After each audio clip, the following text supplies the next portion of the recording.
Now, it's not like the Panthers that ran away and hid in this series, but they were the feistier, more energetic, more opportunistic team. And your man, Sergei Bobrovsky, how weird would this be? You've been writing this man's obituary, writing this man's epitaph since he signed with the team.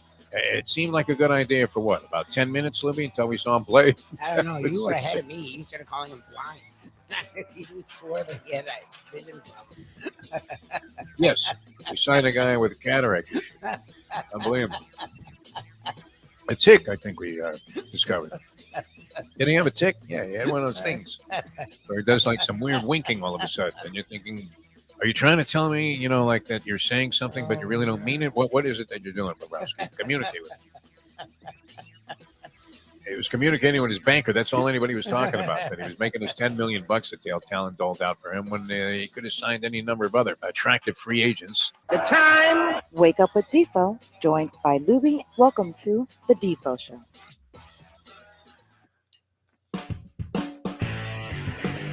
And a very pleasant good morning, everybody. Great to be with you on a Peel Yourself Off the Mat Monday. And it's a very happy place to be on this particular mat that we're peeling ourselves off of, because we have to get ready again for another onslaught on a championship by a South Florida professional winter sports team, which, wow, to have the two of these things happening in conjunction with each other. One night it's the Panthers, the next night it's the Heat, then it's the Panthers, the Heat, Panthers, Heat.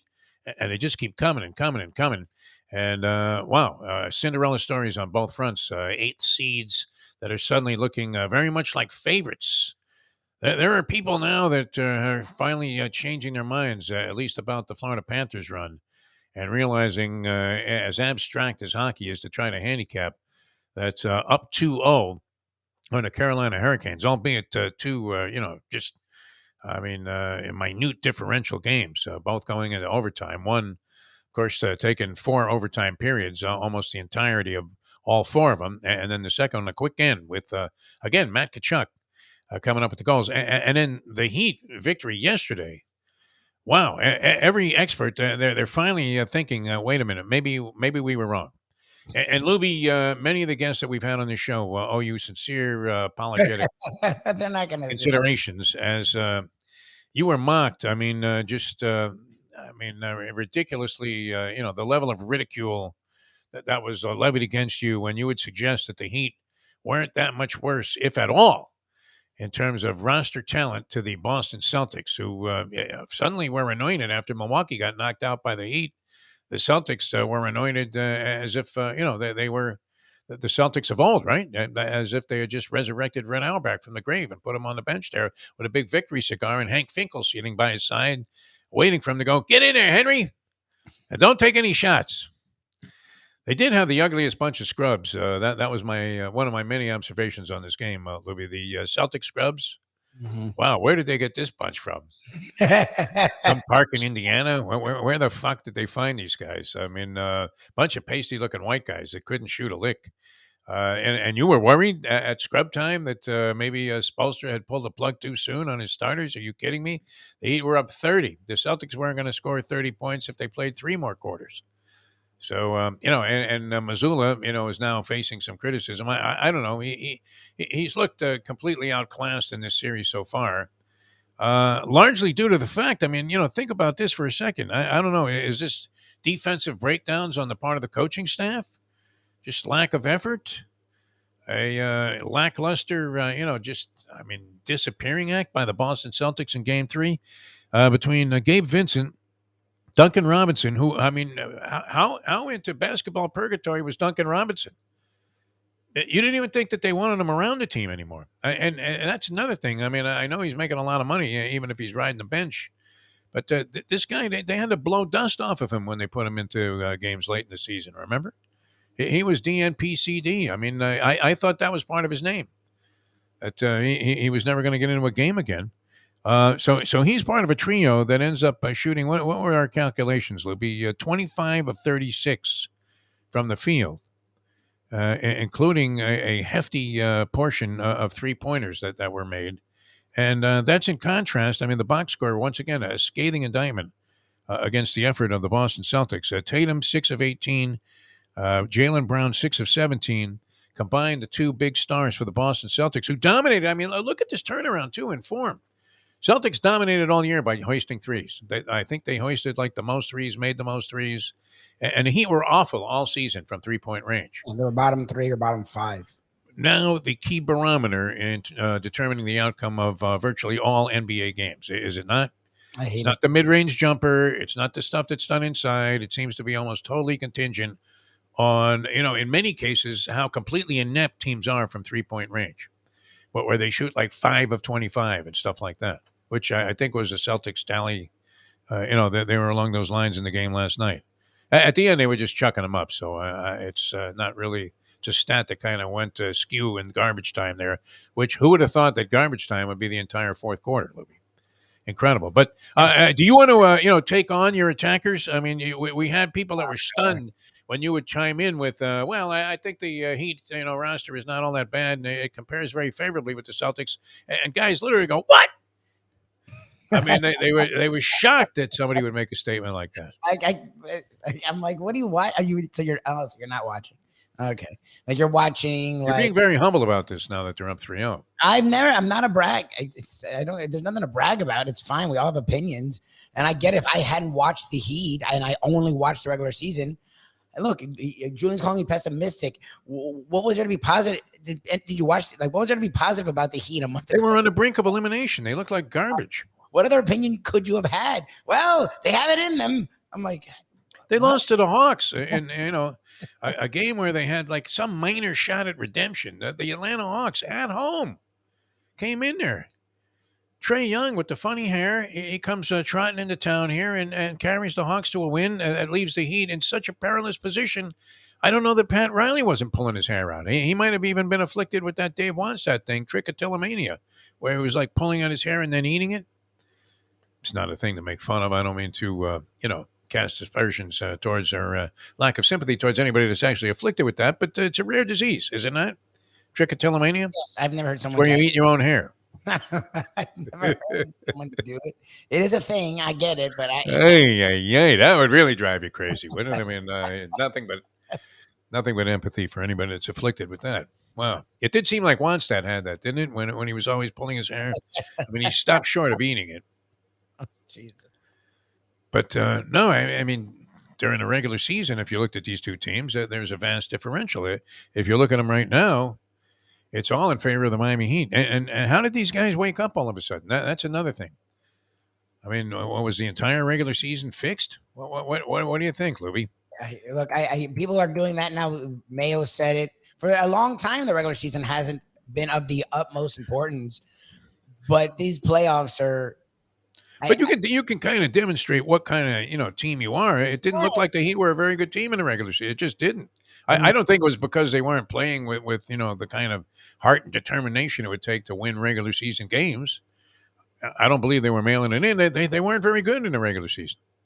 And now you're going to have the talk show hosts that are there strictly to come up with probably the lamest of theories and exploit them. That are going to say, well, you know what, the Heat, we knew all along they would be better off without Tyler Hero and Oladipo. That can't be said, right? Some Heat fans are saying that, which is stupid. I'd be very happy to have Hero in there. Ridiculous, yeah. I mean, imagine if they had this guy. And you bumped everybody down a notch that went from like Adebayo on. I mean, you're going to have Butler and Adebayo as a key. Probably Hero is either number 2 or 3 guy that you're depending on. But now you dropped Vincent and Robinson and Kyle Lowry and some of the other guys, Caleb Martin. They're just making you even stronger, and that's been a big differential in the series. The Celtics supposedly, and here's your theory. I mean, in a nutshell, Louis, with the superior depth and the bench, are getting smoked by the Heat bench players, smoked like ridiculous margins in favor of the Miami Heat. So the Heat find themselves up 3-0. There's disarray in the, and this is something that Missoula alluded to. I don't know if he meant to, and then people started reading into it. But the question was asked: is there some kind of discord in the Celtics locker room? And he said, "Yeah, we're really bummed out, basically, and that they were deflated after this loss, and there may be some kind of disconnect going on there. Not necessarily a good stance for a rookie coach who's about to blow the season. Although, I mean, if you get to the Eastern Conference Finals, can you fire a first-year head coach for being inept? I don't know what you do with Missoula because this isn't Is all on. this a situation like the Panthers had last year where they had the interim guy, and then when the playoffs came around, he didn't know what he was doing? Well, they screwed up. They should have just kept him be the interim, and then it would have been fine because he would have been happy by the regular season. But then if he showed signs of struggle in the playoffs and there was a coach out there that you liked, you could get rid of him and it wouldn't look bad. The problem is when he was doing a good job in the regular season, they got so excited that they said, Yeah. "You're not an interim guy. You're the man." Like, okay. It's like a 12-year contract. But once you do that, it looks really because again, you're right. They did get to the Eastern Conference Finals. It wasn't a total. It's his first year. Yeah, you can't say that What are they you gonna say? Like, didn't perform. They were knocking on the door all year long of being the top team in the East, and unfortunately, I mean, and this would be. I'm hoping to see it now. It looks like it's going to happen. The two teams up 3-0 with the Denver Nuggets up on the Lakers 3-0. You can't possibly conceive of them blowing the series, which has never been done in 149 opportunities. No team has ever bounced back from 3-0. So you're saying sayonara to the Boston Celtics and to the Los Angeles Lakers. And how many bodies will they be finding, at the bottom of 30 Rock there or whatever? What would it be? ABC televising? Where are their headquarters? Somebody better put a net around the building I think in LA, because they go from having 7-game series possible Lakers Celtics to Heat Denver. I mean, all of this has been look, and that's my and I've never seen this from fan bases, but Celtics and Lakers fans have been all over Twitter going, the ratings are going to be horrible. I'm like, why would Heat fans care about that? Why would I care about the NBA's ratings? 1 and 2. Why are they treating Miami a top 10 market? Denver, I think is anywhere from top 5 to top 15. Why are they treating it like it's goddamn Pittsburgh and fucking Milwaukee? Like, you understand, guys. I know it's not LA and Boston. Oh my God. But Miami has a glamour presence, does it not, around the country? You understand both franchises have been more relevant the last 20 years. Yeah. Or the Heat have been more relevant than both of those. And the Nuggets the last 5 years have been as consistent as any team in basketball. Like, what are you talking about? And they're both big markets. They're not small markets. I understand it's not the sexy, but the Lakers Celtics haven't mattered. Like, when was the last time Lakers? 2010 when you had 2008, I guess, when you had Kobe. No, this isn't Bird versus Magic. No. I'm like, and why would fans care? I'm like, guys, that's a weird thing for you to say that's your justification is hopefully the NBA puts us in. Why would you want the NBA to give you a place in the conference and the finals? Like, what are you saying? Yeah. Denver, very impressive. I mean, worth watching if you're a basketball fan. Very impressive team. They do a lot of things, and they do a lot of things that you could look at and almost consider somewhat old school with the interior passing of Nikola Jokic and then his game, which as you're watching this, you're thinking, this guy looks like a beached whale in there. What are you talking about? And he makes his shots. He gets into great position, makes clever passes, seems to do everything right. And Jamal Murray has been on fire, Lubie, on fire. So we're already anticipating that matchup. And I'm thinking, I don't know. How did the Celtics redeem themselves after that performance? And that was one of the ugliest performances, I would believe, in Boston Celtic history. I mean, just as lame as you could possibly get, and losing 128-102. Heat were 4.5-point dogs. Signature moment in the game was the UD chant, "We won Haslam, we won Haslam." And Spoelstra considered it, did he not? He had that wry Spoelstra smile as he was talking to Chris Quinn, who has emerged, I guess. Is he the top assistant now, Chris Quinn, former Heat player? He was one of those guys, like we said, I mean, the poor man's John Crotty or something, no?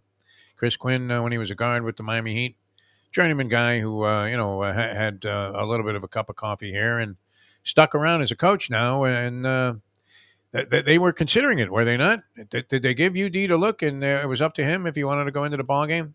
Because he never took that red hood off of his head.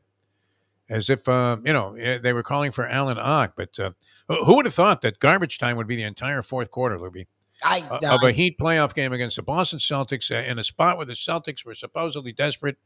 Obviously going down 0-3, and no one's ever, come off that kind of negativity. And I don't think that's going to happen, in these two cases either.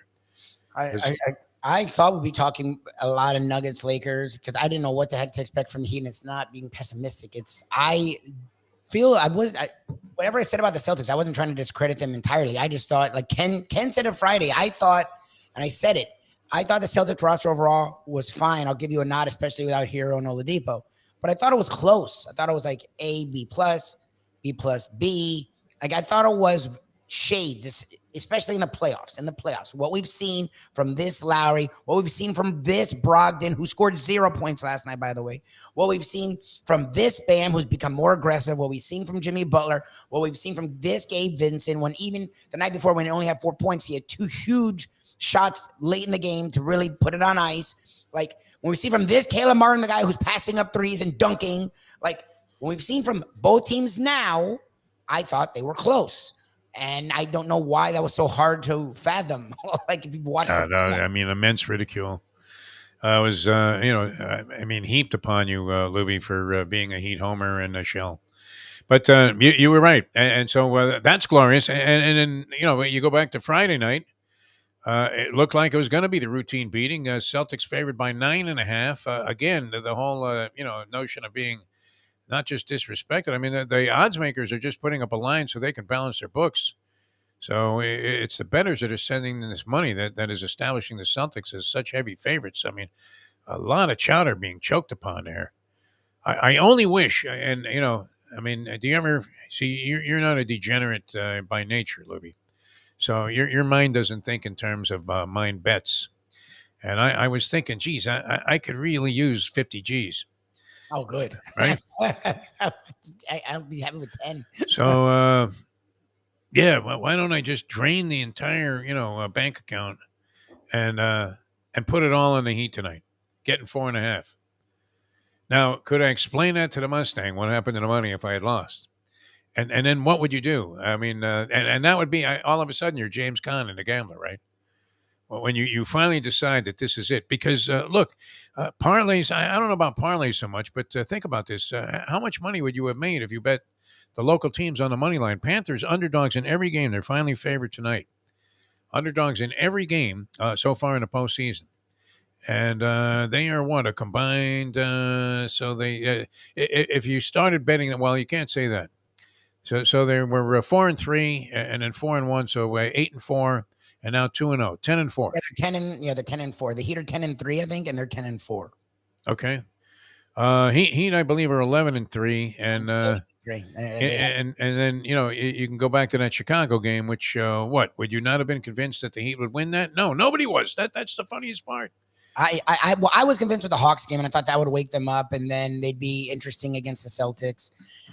Once they lost to the Hawks, it was like, oh, so they just mailed it in. They were just about out. I mean, that's the weirdest part. And then this Bobrovsky story on the Panthers trail and beat is incredible. I mean, this guy was benched for a journeyman who then rose to the occasion. This happens in sports sometimes, and it's always interesting. Are you thinking Lou Gehrig perhaps?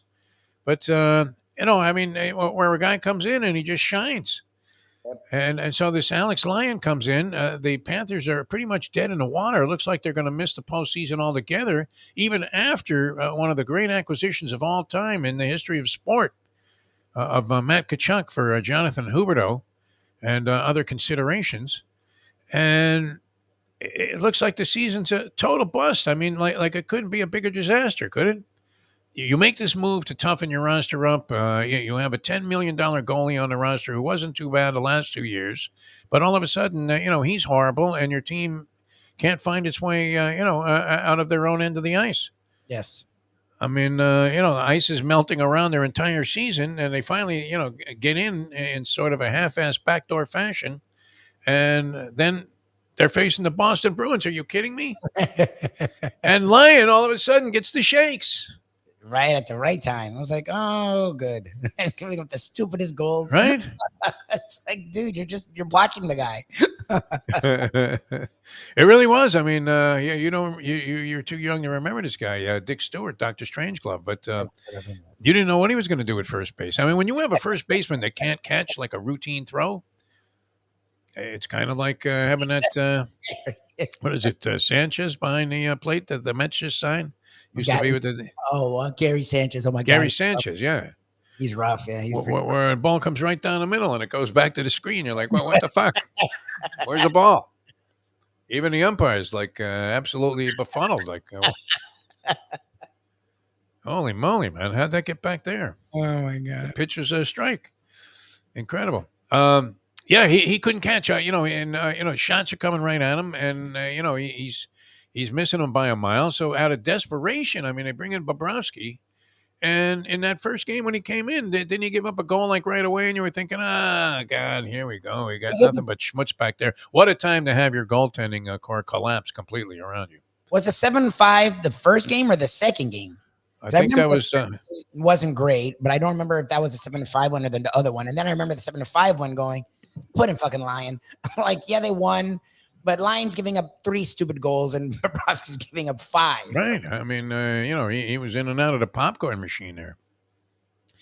So I mean, what a story of redemption. Then he catches fire. And he's become a fucking. And, look, I mean, here the Carolina Hurricanes put up 8 on the Devils in one game. And so far, they have what? They have 3 goals. Is that it? Yeah, because it was 2. 3 goals? Is that it? Through 2 games, yeah. Wow, 2 games through like 6 games. Because I mean, they played 10 periods so far, plus a minute of another overtime. You got an extra. That's true. Almost 10 periods. They have 3 goals. This team. Yeah. Bobrovsky, I mean, sensational, swatting him away like it was no tomorrow, like he was one of those MiG fighters, in the old war movies where, he's making all kinds of maneuvers and then swatting planes aside. I mean, just crazy stuff that he's doing. I mean, looking acrobatic. Does he not look like a Russian gymnast in there? Oh, no, he's doing some crazy stuff. It's like, where the fuck has this guy been? Exactly. Like, who the hell? Where did Hasek? I'm like, the big cat. I'm like, it's like Patrick Waugh. I'm like, what is going on? Luongo wasn't this good. No. Luongo always fucked around in the playoffs. That was the problem. Wow. Unbelievable. Yeah. So that's been great. And it came out of nowhere. All of this stuff is coming out of nowhere. The Heat didn't shoot the ball anywhere close to this level during the course of the regular season at any time. There was never a time where they shot the ball with this kind of efficiency. And the Panthers with Bobrovsky and then Barkov all of a sudden has woken up, been awakened literally from the dead. And the Kachuk thing has just been insane. And you can see what a spark this guy is in every way. The team has definitely, there was always this big, hypothetical conversation. And it was kind of a wasted debate in sports talk circles for a long, long time. During the LeBron, Bosh, Wade era of the Miami Heat, where whose team is it? Dwayne Wade's or LeBron James? Just such a I don't know. It's like the dumbest thing I've ever heard in my life, Yeah. Maybe, I mean, I sort of understand it, like, someone has to be the leader. Yeah, but I think it's like total bullshit. I mean, it just, is a total made-up conversation that people have about sports, making them seem a lot deeper than they actually are. Yes. Right? Because, I mean, there's a physical effort out there, too, which was totally lacking from, I mean, you talk about a team that came up lame. Where were they the night before? That would be the investigation. Where's Barry Jackson when you need him to find out? I mean, how much time were these guys spending out on the town the night before that Heat game yesterday? That was insane. And you would have had time to recover also, right? If you would have bought, they don't even seem like the type of team that would do that, do they? Jason Tatum, I mean, he's not the kind of guy that's out partying. It's not like you're depending on Iverson to show up. I mean, they've been one doing piece. Years. Like this group's been together for more. They made a couple runs when Tatum and Brown were the young dudes. Yeah, Isaiah Thomas. So they've done this 5 or 6 years now. Like, they're not going to be partying. They had to be so deflated after this game. No wonder they were talking about discord. All of a sudden, they were as dysfunctional as the Manson family, according to Missoula, who. I mean, I don't know what he could have done about yesterday. The Heat were on fire and his team was ice cold. Yeah, look, the Heat were playing really aggressive and it took them off their game, but they missed shots, and the Heat were hitting their shots, and the Heat also weren't settling either. They got big threes, but if you notice, they weren't. They were zipping that ball around the perimeter, man. I have to check the numbers. The second pass on the outside has been like really crisp by the Miami Heat. And then, obviously, I mean, the key to any of it, right? I mean, it doesn't take a genius. Do I need to be Hubie Brown to deduce that, the key to any of it is to make those shots? Yes, that is the key. It does help. I mean, when you're you have three guys that would be considered secondary talent on the Miami Heat. Obviously, well behind Jimmy Butler, Bam Adebayo in terms of importance, and they go a combined 25 of 36 on 3-point. Think about that on 3-pointers, Lubie. This isn't just shots from the field. 25 of 36 3-pointers, while Boston is shooting like 5 from 25. And has their two stars go 1 for 14. And that's it. It's become a game of chucking, Lubie. Chucking. All right, so what about the Panthers Hurricanes tonight? What do you think? Did we go up 3-0 in both series? Now it's we. Yeah, I don't know. I've said I don't know a lot, and it's not to be lazy. I'm just amazed. And I don't even like, what is it? LeBron didn't like the term house money, which is sort of dumb. But this isn't house money. I love putting a team to sleep in game 3. Yeah. You're up 2-0. You need to go for the jugular again. But the Heat did it. Yeah. I don't remember the Heat ever, even with LeBron. Like, that's the thing the Heat always do. They always are like, fuck it. Like, that's what's weird about this team is they're doing stuff that the superstar teams didn't do. Yeah. Like, Shaq and Wade would always give away a dumbass game. The fact that they got better last night was freaking weird. That was their most impressive performance of the entire postseason. Butler didn't do anything, and they're like, "Well, Butler he wasn't handled. They didn't need him to." I mean, literally garbage time for the entire fourth quarter. He missed 5 minutes to start the third, and the Heat held the lead, and then he missed the entire fourth. What did you expect? That's when he plays his best. Like, who gives a shit what the hell he did? So I don't know what to do with the Panthers. It's not like they've been blowing them out. These games have been really close. They've been really tight. Both teams have gotten tough calls. They haven't handled the Panthers, the refs, or anything. So I really don't know. Like, the Carolina Hurricanes really need this game, but every time you're like, oh, the Panthers can afford to lose. They can't get anything by Bobrovsky, man. The guy's been amazing. I think Mel Counts even got some minutes for the Celtics in scrub time yesterday. That was what a pathetic bunch of pasty white guys those guys were, huh? I mean, what do you think? Is that Boston racism? Rearing its ugly head again? Crazy. All right, a bunch of other stuff happening. We're going to talk to Brett Tessler, the agent of the stars here. He's been our Panther insider. Brooks Koepka wins the PGA. Yeah. The Michael Block Tin Cup story was great as he became the low PGA professional in the tournament, qualifies automatically for next year, and had the big moment of the tournament when he aced one of the par threes on a fly. Ball went right into the cup. How did it stay in there, Lubie? That's amazing. How did it stay in there? I mean, if it hits the bottom of the cup, is it officially in the cup? No. It comes back out. It's tough luck on you. Flew right in there. Scotty Scheffler ended up second with Victor Hovland. Hovland had a shank of such gigantic proportions, it was worthy of Colin Montgomery, the time that he sailed one over the hospitality tent when he was about to get finally, I think it was in a major too, that Monty was leading. And, next thing you know, just a vicious duck hook. Whack, whack, whack, whack. And people were ducking, as they were sipping champagne off the side there, or whatever hole that was. And that was it. And old Fat Monty, again, became the subject of much ridicule for failing in that spot.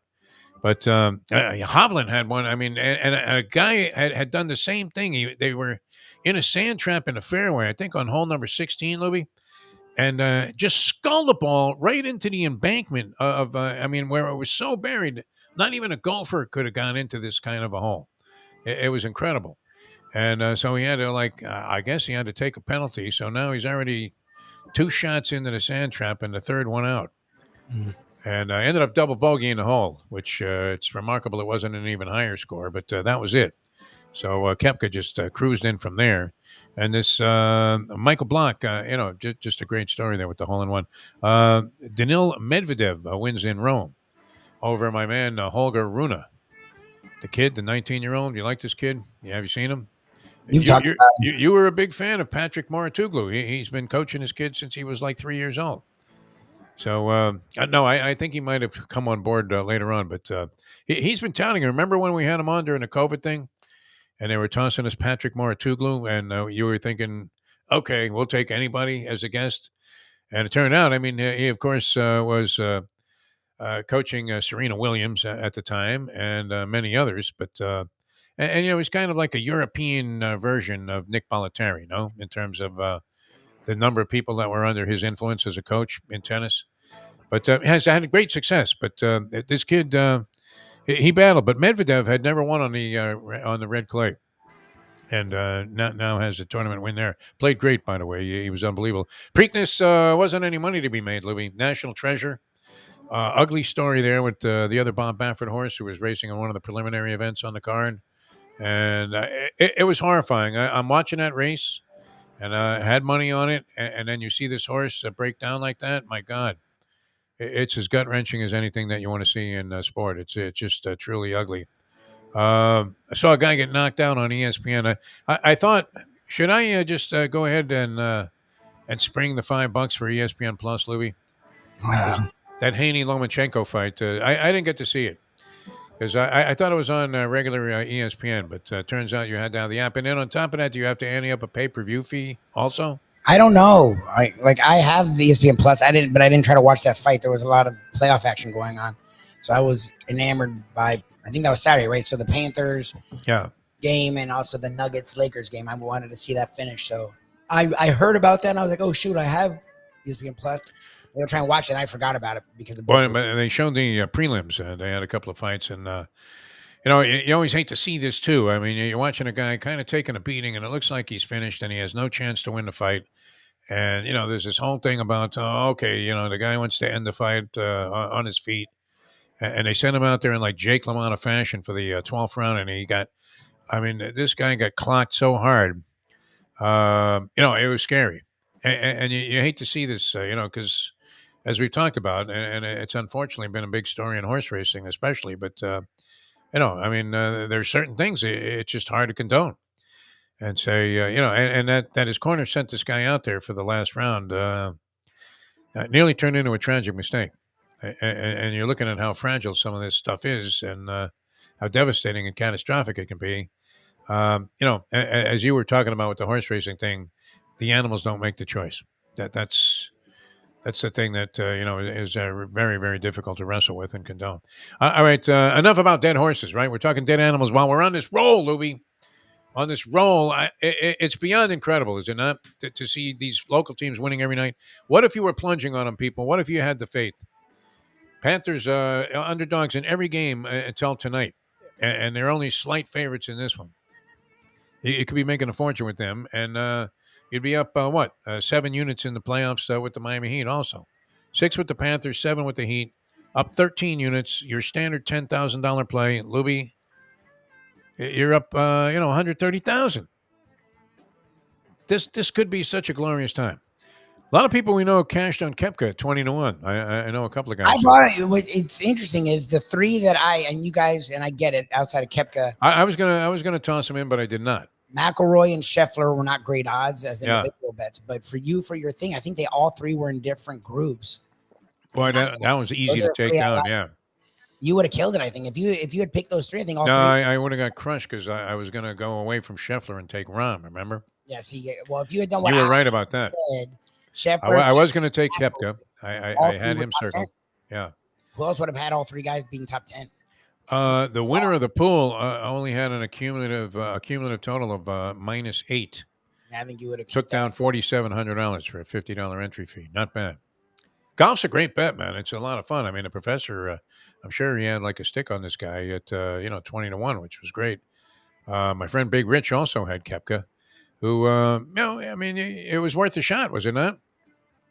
The way the guy competed in the Masters only fell apart in the 4th round. Yep. And his driver betrayed him and was right there. I mean, emerged on the 3rd day, which was the most difficult, and wins a PGA championship. All right, so that's his, 5th major, 3 times the PGA titleist.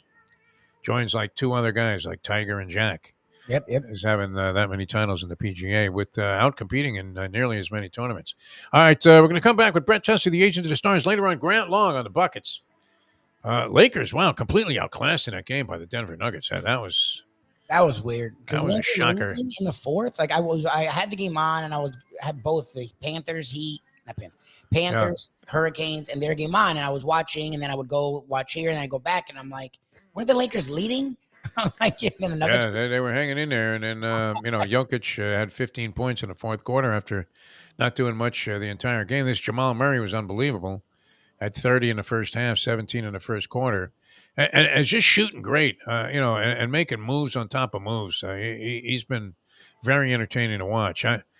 The whole prohibitive nature of trying to win in Denver, with the Nuggets having the home court advantage, and it does seem like they're capable of winning on the road, does it not?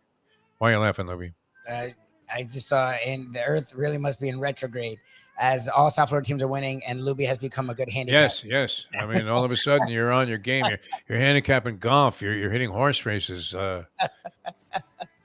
baskets every night. You're arguing with experts that we have on the show that we invite on because of their level of expertise is far superior to anything that we could come close to conceiving of. And sure enough, you're telling the guy, hey, why don't you stick that Celtic roster right up your ass, man?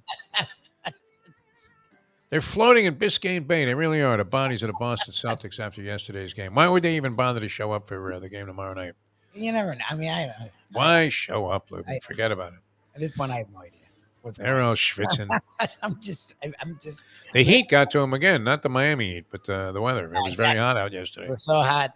Yep. Surprised somebody didn't try to proliferate that theory there. The election was stolen, by the way, 2020. It was all a farce. Yes. All right, we're coming back with more. Hialeah Park, great place to go. Don't forget about our people at Hialeah Park. A lot of great events going on. Check the calendar there at hialeahpark.com. You can do all of your favorite things, including indulge in the Belmont Stakes simulcast. That's coming up in 3 weeks. There will be no Triple Crown winner, but doesn't make it any less exciting when you have a big event going on at Belmont Park. It's always a spectacle. Forte expected maybe to dust himself off and get back into action in that one. So could be kind of cool. Make your plans to take it in at beautiful Hialeah Park. Casino is always hopping. Jackpots being paid out all the time. Great food and drink all over the place.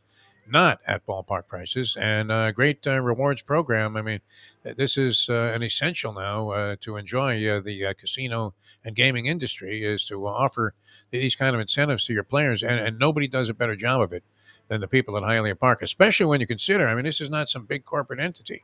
Talking about an individually owned and operated casino, and they're ready to go ahead and compliment you with everything that you're used to receiving from all of these bigger establishments, and they will match any level of player's card that you have from any other gaming source. So you can't go wrong. It's beautiful Hialeah Park. Great vibe in there, and it's always a good time.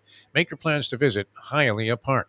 All right, coming back with Brett Tessler, the agent of the stars. He's also our hockey analyst, veritable Don Cherry in his own right. And I don't think we put it to him about selling the tickets again. Is that getting a little lame? Yeah. I think he's going to these games. I think he's relishing. I'd be going tonight, wouldn't you? I mean, he's been going for years in the middle of they're young. he was. Some terrible teams. Yeah, that he watched. So you would have to question your sanity for re-upping your season tickets at an increased price. Yep. Yeah. All right. Brett's coming up in just a sec. Then Grant Long later on Buckets. And we'll continue this roll in South Florida here and peel yourself off to Matt Monday in a moment. Now that. The UD chant was great, man. Do you think they considered it looked like they were asking him if he wanted to go in. He said, "I'm good." He literally said, "It's their time." Yeah. Good for him.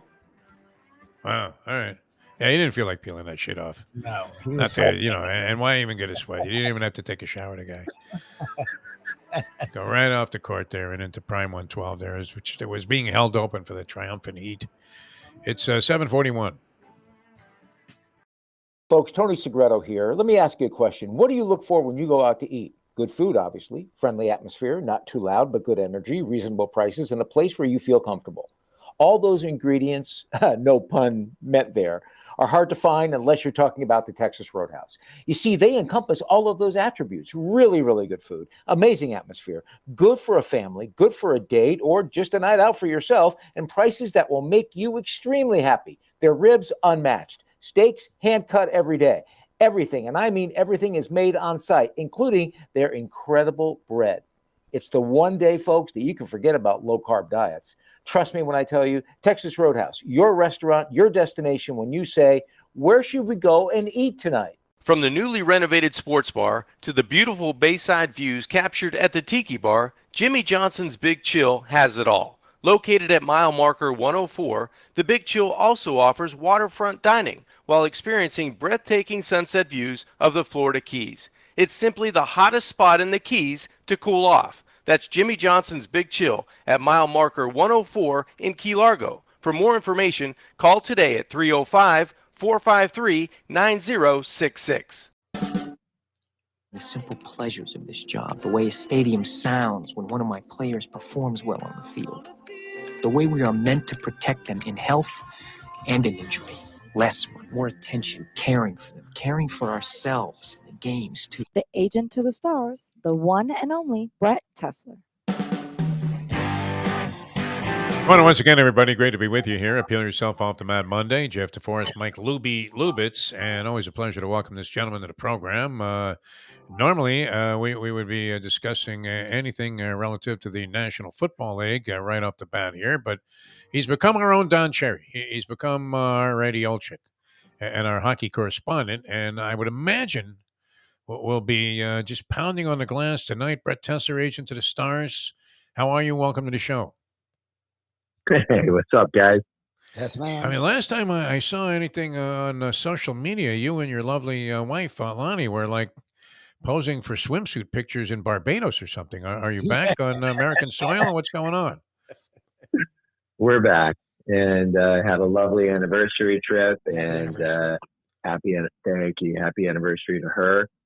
17 years of putting up with me is no small feat. So. 17 years. Wow. That's amazing. Good for you guys. Seems like yesterday you were in that airport in Orlando, and I remember you texting me, "Hey, I think I met somebody." And I thought, really? Yeah. Like who? I mean, was Shaq there? I mean, what are you talking about? And it was the lovely Lonnie, and the rest is history. Fantastic. Congratulations, Brett. Where was that, by the way? That looked like the Maldives or some really exotic joint. Those were some islands off of Cartagena, which was really pretty. Never been to South America before, amazingly. And it was a great trip. You know, lots of history, lots of great historical architecture. It's amazing how cheap everything is over there. You go out there, get a great meal. I mean, just, seafood platters with lobster piled up to the ceiling and, bottles of wine, and you get the bill and it's like $100. So it's a great place to check out if you guys haven't got out there yet.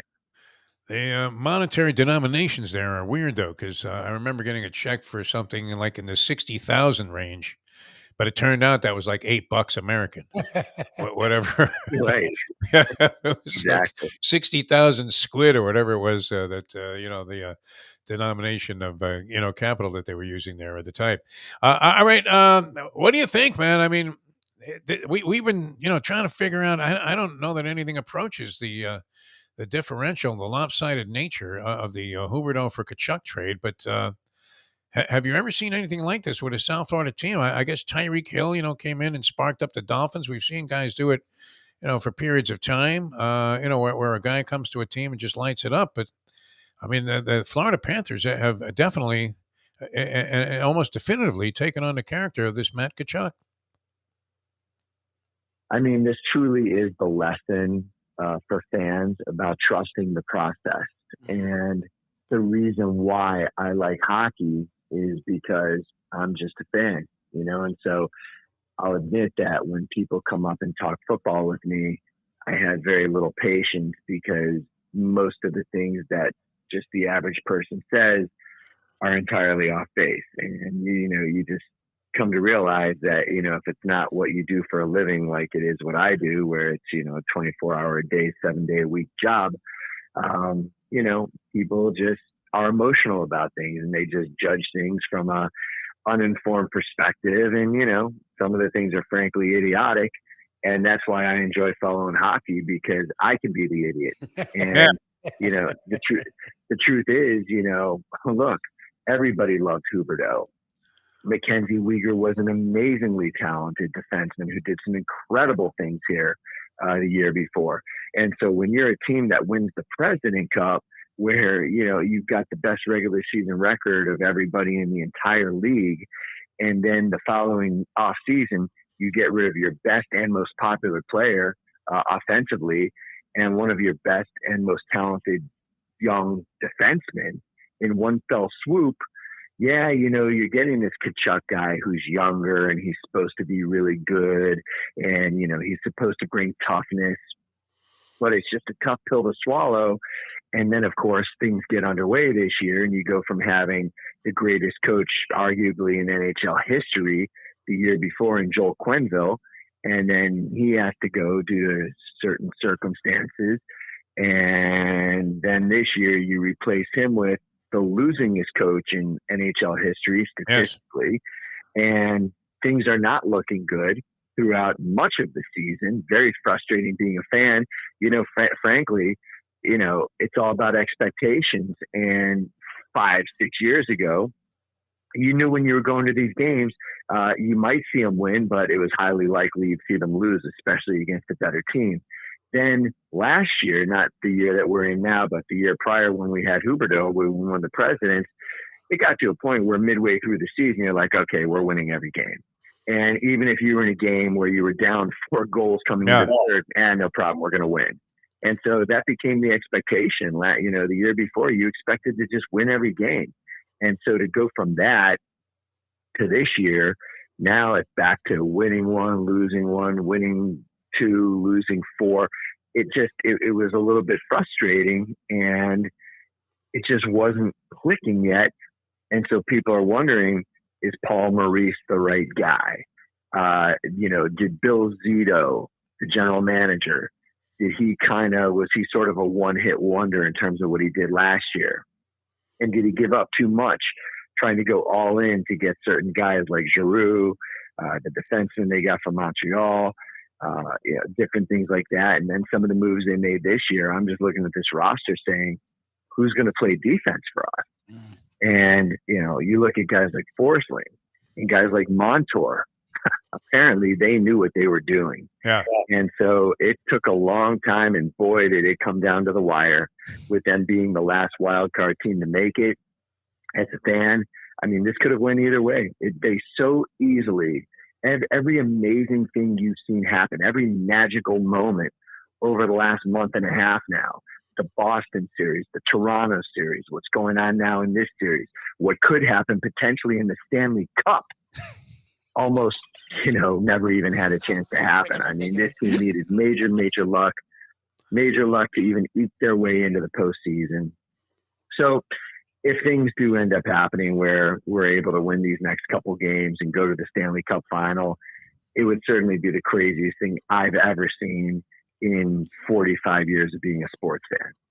And as the parallel is happening with the Miami Heat, also a team that was on the brink of elimination late in the fourth quarter of their second play-in game against the Chicago Bulls, and all of a sudden they have caught fire and are about to roll over the Boston Celtics, a team that was prominent all year long, and see if they can win in the rarefied air of Denver, Colorado, as it looks like they'll face the Nuggets. But I've never seen anything like this. I've been here 42 years, Brett Tessler, and people keep throwing in, and it wasn't that long ago. We're talking about March Madness. You had 2 college basketball teams from the area in the Final Four, and then to see, Cinderella stories emerging all over the place, including the resurrection from the dead of Sergei Bobrovsky, who we've been saying all of a sudden looks like a top Russian gymnast in the pipes. The stuff this guy is doing is incredible, including like 60 saves across, 6-7 periods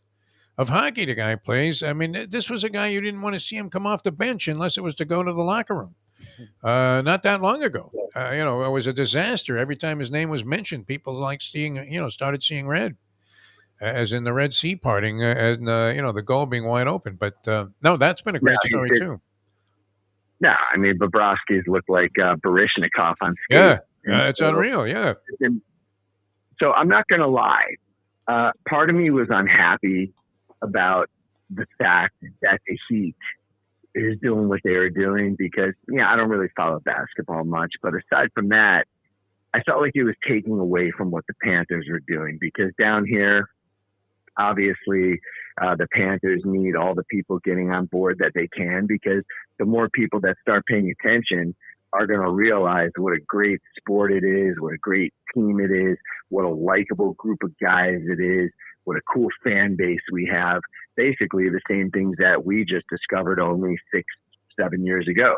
And now it's our favorite thing in the world. And so part of me was a little bit, I felt like obviously had the Heat not been in it, everybody down here would be talking about the Panthers. Everybody would be watching the Panthers. But the reality is we're more of a basketball town than a hockey town. And so now people are starting to pay attention to both. But I've also come to the realization that I do believe that the Panthers are feeding off the Heat and vice versa. And I mean, it's no coincidence that the Heat are about to knock out Boston. Yeah. After we knocked out Boston in hockey, last month. And, the Heat was basically the last team to squeeze their way in, Yep. as were the Panthers. Yep. And now both of them are, approaching the cusp of the finals. And so I really don't think it's a coincidence. I really think that both of these teams are inspiring each other. These teams are not necessarily the most talented teams in their respected sports on paper. They certainly were not the most certainly most talented team, I should say, in regards to wins and losses. Yet, both of these teams have really come together. The superstars have really emerged at the most important times. And here we are. So it's quite the amazing story. And if two wild card teams from the same city end up knocking off all these, monsters that they've had to get through to get to where they are right now, and to be in the position where, the Heat has the Celtics on the ropes 3-0, and the Panthers are on the verge of doing the same thing tonight. I just never seen anything like it. Yeah, I mean, they're burying Paul Revere all over again, man, in Boston. The way the South Florida teams have treated their two big-time entities, including that record-setting Boston Bruins team. All right. Do you have any connections with the Raiders that might be able to accomplish some playoff tickets if the Panthers go against Vegas? Is there any way around? My connection there that I hadn't spoken to in 20 years, but thought about hitting up for tickets. Turns out he's moved on and is now a marketing director for some British soccer team. But any connections there? Mark Davis or anything? Can we call Dana White on your behalf? What do you think? I do represent a player on the Raiders, but I didn't even think about it until you just mentioned it. You don't want to look too far ahead. Obviously, tonight's a huge game. Yeah, and I think that there's a part of you as a sports fan just being naturally apprehensive. When the Heat was up 2-0 on the Celtics, I couldn't say at that point that we got them. At this point, 3-0. Yeah. I think it's pretty safe to say that barring anything completely unforeseen, I don't care how hard Boston plays, how much they go down swinging, I think the Heat can win one of the next 4 games. And so with that being said, I think you could safely say that the Heat's going to the finals. The Panthers, they've got a very, very big game coming up tonight. And frankly, in my opinion, the pressure's on them because this is the one where if they end up losing tonight, if Carolina wins this, now they're right back in it. There's more games coming back at home. They just need to steal one of the next couple. And then all of a sudden it's looking like a game 7 in Carolina. So tonight's the night where, Carolina literally knows that this is life and death. And as it relates to their playoff lives, you lose this game, well, you know what history shows. You win this game, now you've taken one on the road from Florida. Now it's coming back to Carolina, and it gives them a chance to kind of get themselves in sync. And the more time that goes on, it gives the Panthers an opportunity for things to get a little bit out of sync. And so it's a big game tonight, and Florida does not want to mess around. This is where you absolutely just want to put your foot on their necks and just put them away. Well, and it's not as if a whole lot separates the two teams in terms of the performance so far. I mean, it took 7 periods to decide the first game. And then, you had to go overtime in the second game. I mean, they've been toe-to-toe and pretty much evenly matched all the way through. So, you're absolutely right. I mean, so you'll be banging on the glass tonight? Will you be there? That's the plan. Yep. All right. Nice. All right. Sounds good, my friend. Excellent. Enjoy the time there. Yeah. All right. Anything of any importance? What's going on of significance right now in terms of preparations for the upcoming NFL season? Is there anything shaken that the fans, should be aware of? He said nothing. Nah. You got some OTAs going this week, so that's kind of the first step of real practice and really, getting all the veteran players. This is where the Aaron Rodgers is and some of the other great players who've switched teams. This is their first opportunity to really interject themselves into their team's offense, defense, for the coaches to get an idea of how things are going to start to shape up over the coming months. So that's an important time for my rookie clients.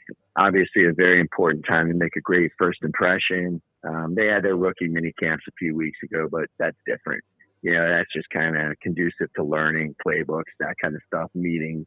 But now is where guys really get on the field and, the competition begins. So that's an exciting time. But other than that, it's just everything's pretty set in the NFL here for the next couple months till training camp. All right. Sounds good, my friend. Enjoy the game tonight. Can't say we're not envious. I try to spot you in the crowd whenever I think they're showing, the corner that you're in there by the glass, because you would be easy to see. So, if they do, get you on camera, can you give Lubie and I a shout out from whatever position you're in? I guess you wouldn't know that you were on, but when the action's down in that corner, I mean, you can clearly see the seats that you're usually in. When the action's down in our corner, we'll all stand up, and me and the family will have DEFO painted on. Yes, perfect. Be the best promotion that we had. I mean, in front of an international audience. That'd be great. All right. Have fun out there tonight, Brett Tessler. That should be great. That's going to be a great time tonight. Thanks for being with us. Appreciate it, guys. Have a great week. All right. Thanks a lot. So he's not inclined to sell the tickets. He's taking the family. Oh, he's not going to sell the tickets. What could you get for these tickets tonight? What do you think? I mean, on the glass, pretty much. It's actually one row behind the glass, which is fine. I mean, a great perspective. You don't necessarily catch everything like down the opposite corner so much, but these guys, the speed and the power with which they're flashing around the ice is not necessarily as easy to decipher on TV. When you see them flying right into your face, Lubie. You've sat in those kind of seats, have you not, at a hockey game down there by the glass? Yeah. Which, I mean, if you want to watch the game and take in the whole thing, you're better off maybe with a higher angle. But it is incredible, man, when the guy comes flying right into your face and the ice shavings are all over the place. But, I mean, wow. I mean, that these guys can do what they do and sustain it for, like, more than a doubleheader. That was incredible. Bobrovsky made, like, 100 saves in that game. He was phenomenal. And they weren't easy either. Like breakaways. And, it's probably a bad reference, right, with what happened at the Preakness and all of the controversy in horse racing we've been discussing. But the movie, they shoot horses, don't they? Right, about the marathon dancers, and eventually you got to put them out of their misery. I mean, can you imagine if they had gone any further in that game? They come back like 2 days later and they have to play again. Very demanding. And Kachuk, this is the other thing. He can't wait to get out there tonight. That's what he's been saying. Like he is so psyched about playing this game at home that we haven't seen that kind of leadership here, where a guy was just a vocal advocate for hey, let's get behind this team and we're out there going to play our guts out for you. It was usually some reserved foreign guy like Victor Kozlov, who they would say, so Victor, what do you think about tonight's game? He like no speak, and that's it. Didn't have that dynamic leadership you're getting from Kachuk. All right, we're coming back with more. The Brittany Griner thing, what did you think about that, Lubie? There's the 27 points. We were discussing this earlier, Defo on 5. Does it justify or make the trade for the Merchant of Death look any more, not lopsided for the Russians? I mean, where we get a WNBA player for the Merchant of Death. That's crazy, huh? I mean, literally. I mean, what would be? I always use the same example there. The most lopsided trades basketball history, but and it would have to be that, would it not? The Chief and Kevin McHale for Joe Barry Carroll, Celtics, Golden State. Yep. Yeah, I mean, think about that. You had two Hall of Famers going for a guy whose career was, less than distinguished. Although, I think Joe Barry Carroll was in the league for a long period of time, was he not? He's a nice player, but those two guys are literally Hall of Famers, a part of a team that became dynastic. Yes. Yeah, I mean, it's not even comparable. The same thing here. Like Griner, good for her. It was a ridiculous trade. Yeah, I mean, a ridiculous sham of to put this woman in through what she went through for 9 months is insane. No, the whole thing was bad, but again, the trade still sucked. And but a terrible trade, player for player. Sorry. Merchant of Death for player. But the 27 did look nice yesterday, and we didn't really touch on the Preakness and National Treasure. That's a nice run, and happy for Johnny Velasquez. Just a real gentleman of a jockey. Been around a long time. What is he in his 50s now? Is he still riding in his 50s? Johnny V. Is he that old? That's he crazy. Might be. I mean, he might be. My man Early Fires rode until he was almost 60. Real old hard boot out of Chicago. Was a great guy, as I've told many times, a story that. He cost me $300,000 when he won that race, where I wouldn't have been able to pay for the $75 fee. This predated ATM machines, and I didn't have the cash on me. We bet it all on an Early Fires horse last race at Hawthorne, and then generated enough money so I could pay for the chapel that night, and ended up marrying my second wife, and $300,000 later. Early Fire still is apologetic to me for winning that race at Hawthorne on some cheap piece of shit claimer that he booted home. The fragile nature of life, Lubie. Think about it for a second here, especially a degenerate life. I mean, anything can happen at any time. You can crap out, or I could have done what I imagined I did all last night, which was put 50,000 on the Heat, getting 4 on a hook. Would that not have been worth it, Lubie, one time, if you were going to push all in? How would you explain that, though, to Shirley, that you had drained the bank account and lost if the Heat somehow had laid a stinker, and laid an egg like the Celtics did? It wouldn't be an option. I give you credit. If you had done it, I would not have touched any of it. I think it's funny that they keep being the underdog, but I still wouldn't have the balls to challenge it. I'm not going to lie. The last thing you expected was that kind of an effort out of the Boston Celtics, wasn't it? I mean, it's one thing the Heat win the game. That certainly didn't seem like it was implausible, an impossibility, right? I mean, at home they've been good, and they beat the Celtics twice on their home wood. So why couldn't they win a home game? The 4.5 seemed like a pretty generous allotment of points for a home dog that had just won 2 on the road and had been rolling. But I don't know that anybody could have anticipated what a discombobulation that thing would be. Where after 3 quarters, you're listening to a "We Won Haslam" chant is resounding throughout South Florida, echoing all the way to Caribbean destinations, and they're hearing in the Bahamas, "We won Haslam," and there's Spo with that wry smile on his face, going, "You want in, UD?" That is a distinct moment in the Heat's history. All right, we're coming back with more in a moment. Grant Long going to join us. We'll talk some more buckets with Grant Long. The Marlins, they lost 2 out of 3, right, in San Francisco? Yes. That was ugly. 24-23. Baltimore, the story of Major League Baseball right now. Did you realize this? The Baltimore Orioles have closed the gap in the American League East, currently residing in second place in the AL East behind the Tampa Bay Rays, who have been kind of tailing off of late. And so the Orioles at 31-16 are now only 2.5 out of first place. Oh, jeez. In the AL East. The Baltimore Orioles, who do they have? I have no idea. They did the tanking for like a decade. I have no idea. Did Paul Blair come back? I mean, who's playing? Brooks? Who do they have? Jim Palmer out there on the hill? Mike Cuellar? They haven't been good for a long time, right? There was that brief period of time where everybody thought they were doing the right thing and they got the new ballpark.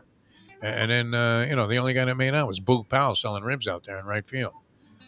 Everything else was a disaster from that point on, right? Showalter, his record is permanently cursed because he managed the Orioles there for a while, right? It's one thing to get a job, but it's another thing to, take a shit job like he did. But that's the story right now. 31-16, pretty amazing. The Baltimore Orioles. And elsewhere, did we mention this Koepka thing earlier? Yeah, we did. Okay, because of Professor Cash, Big Rich, 20-1 on Koepka was a pretty generous offering, was it not? Yep. 20-1. Especially what he did in the Masters. Yep. Yeah. I mean, he was live, literally, with an E on the end of the Live thing, and little is being said about the whole Live Tour versus PGA after that victory. Which you would have to think that Koepka, especially wanted to stick it up the PGA players' asses, who have been nothing but critical of the fact that he defected and became a blood-sucking scab representing the Saudis. Do we want to characterize the Live Tour as that? I don't know. I've moved on from all that. I don't know. Does it matter? They don't want to release their television ratings for the Live Tour. Maybe this will help a little bit. I would imagine they'll be parading the fact around it. Our players are better than theirs. That those guys stink. If he shows up with a turban on his head, and promoting the Live Tour, you don't see much promotion of that, do you? Do you even know when or where they play? No clue. I forgot what's still going on. Yeah, pretty wild. All right, we're coming back with more in a moment. Grant Long going to join us in a few minutes. He's always a lot of fun, and we'll be with you till 9 o'clock. Later on, Mike Mayo's Lunchbox on the road today, and the name of the joint is, Lubie? Temple Street Eatery. Temple Street Eatery. Very good. And we're hoping Mayo has, stopped with this nonsense of his of eating like roast beef surrounded by pickles with no bread. Is that going to work, man? Jim Fix checked out eating grape nuts. Think about that for a second. The guy that was advocating that you run like 50 miles a day and eat grape nuts all 3 meals of the day. And he rolled a 7 at like 50-something. So it doesn't really help. All right, back with more in a moment. Now that. The time. Just rolled a 7, Libby. It's 8:09. Ponies in Style at Champions, the outstanding simulcasting room at beautiful Hialeah Park. Yes, the grand old lady of thoroughbred racing has never been more vibrant, and you can wager on the races from the top tracks around the country while enjoying a cocktail at the Brass Rail Bar or any of the fine food served throughout the facility. If poker is your game, you're covered in Style. And you can play all your favorite Vegas-style games, including blackjack, craps, and roulette, in Hialeah Park's sizzling hot casino. Get a player's card when you walk through the door for all kinds of generous amenities, including our favorite, free play, when you come out to the ultimate casino and entertainment destination, Hialeah Park. These days, we're all looking for comfort anywhere we can find it. Thank goodness for Landlubbers Raw Bar and Grill in Plantation, because they are making sure you are as comfortable as possible. First of all, they're not only open for delivery and pickup. All you have to do is go to landlubbersbarandgrill.com for both pickup and free delivery. You're going to have the best wings in the world. You're going to have a great burger. You're going to have their amazing soups. Again, Landlubbers, Raw Bar, and Grill. It's nice and easy. Just go to landlubbersbarandgrill.com for both your pickup and free delivery. Thank goodness for Landlubbers for making you always feel right at home. Are you looking to buy your first home? Have you been turned down for a loan? Do you need to refinance or get money out of your home? Call Michael Kodsey, CEO of Choice Mortgage. He's been helping the South Florida community get mortgages for 30 years. Hi, this is Michael Kodsey, CEO of Choice Mortgage. We have the most competitive fixed rates in the market. Call me 24/7, 561-441-2730. And remember, I don't just work banking hours. To make the right choice for your home, call Choice Mortgage today. Let's hope we're dead wrong about a lot of things. That could be another book that we put out. Let's hope we're dead wrong about a lot of things. The end is near. You can tell the end is near, man. You could definitely do that. The modern day odd couple, Defo and Lubie, are on now. It is, of course, the Defo Show. Cinderella ride continues on both fronts here in South Florida. The Heat and the Panthers trying to make history. Number 8 seeds, unprecedented stuff. The Panthers in action tonight. And it's been sports fan heaven, has it not, Mike Lubie-Lewitz, all of this postseason. And it's especially great when your teams are involved into the late going, as opposed to the usual early knockout, first-round knockouts that we all used to root for in the prelims there when we were doing boxing on TV. It's like, hey, get rid of these scrubs. Let's get to the main event. But sure enough, I mean, they both sustained this and seem to be gathering momentum as the playoffs evolve and, showing no signs of weakening whatsoever. Miami Heat, brilliant yesterday in blowing out the Boston Celtics And the Florida Panthers back on the ice again tonight. 2 overtime nail biters, including the 6th longest game in NHL history to get by the Carolina Hurricanes. Fans, they're leaving fans just devastated, aren't they?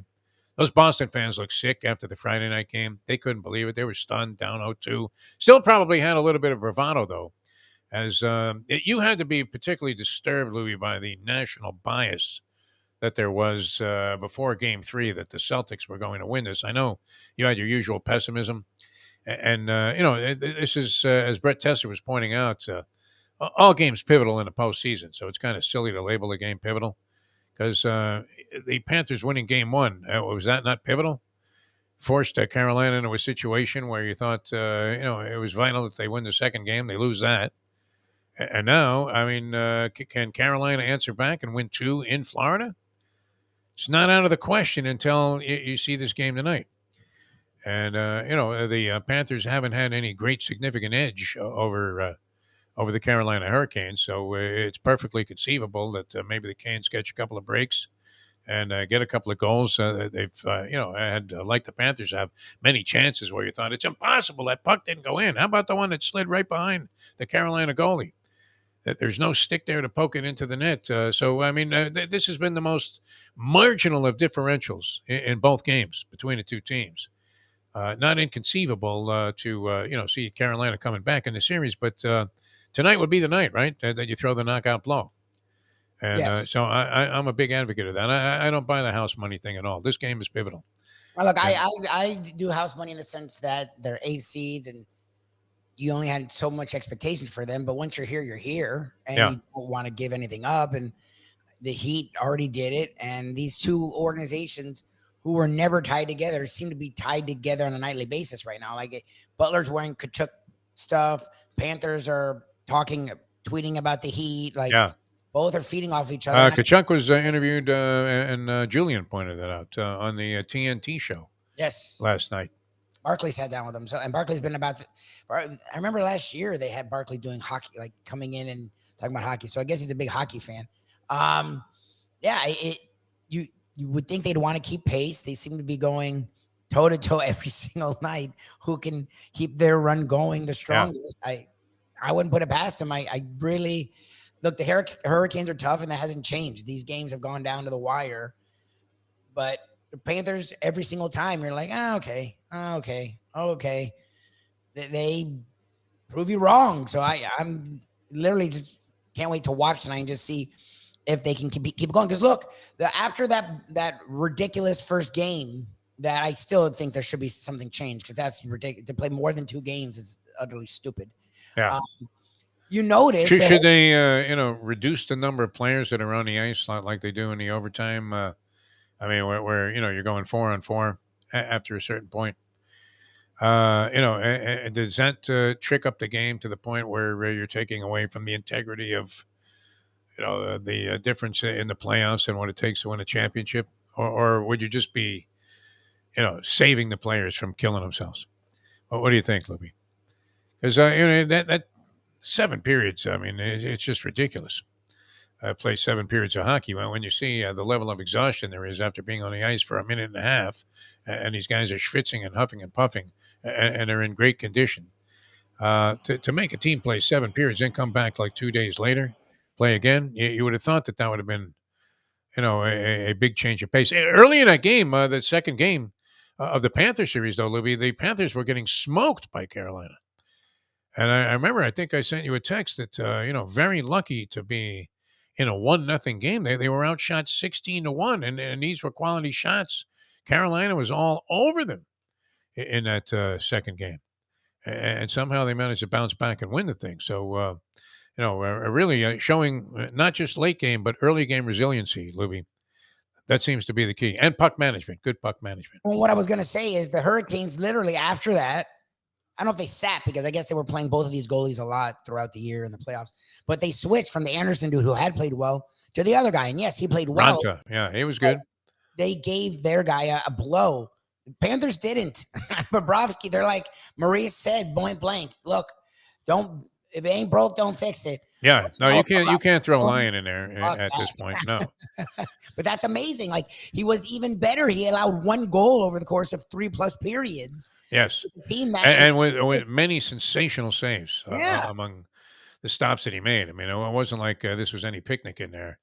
You know, and especially in that early going to only give up that 1 goal, which was a wicked, I mean, shot deflection, as I recall, and almost impossible to conceive of stopping. And then after that, I mean, stopped any number of, 2-on-1s and odd man rushes and breakaways and point blank shots. It was pretty incredible to see. So could it be? I mean, this is what we have to start planning for, Lubie. Do we go ahead and appeal to the people, the Las Vegas Golden Knights, and say, we've been covering the Panthers here for 40 years or whatever, how long they've been in existence? I guess it's like 30. It would be 30, would it? Isn't this their 30-year anniversary? 30 years of frustration and futility for the most part. And we've been a part of all of that. Could we please, get credentials? We both need to be out there for our podcast in Las Vegas. And could you throw in free airfare and maybe a hotel room? You wouldn't get the last part, but yes, I'm sure we could get credentials. I don't know if I'm going to Vegas. Like, they play here. we can go into the game. But the atmosphere in Las Vegas, I think, is second to none. I think it's amazing In the National Hockey League, and there are some good atmospheres in the NHL. That's one thing. I mean, they've been able to escalate this to more of a Showtime type of thing, have they not? Which I being an old fart, was not always a big fan of. The whole overhyped DJ Irie type of stuff, where everything is just blasting your senses. We wanted to hear the squeaking of sneakers on the floor. And, the sound of the ball being bounced against the hardwood there. But, in this case, the NHL has really, Nashville has a tremendous atmosphere. The Carolina Hurricanes had a great atmosphere. I would imagine tonight, if you're inside this South Florida Live Arena, it would be incredible, would it not? And it won't be with Carolina fans for a change. Did they have a thing that you, had to be a state resident or anything to keep the Carolina fans out? Because I don't imagine that they have that big of a following here in South Florida. Carolina Hurricanes, you think their fans are flying down here trying to grab the tickets to the game? I don't think so. So that should be a big edge tonight.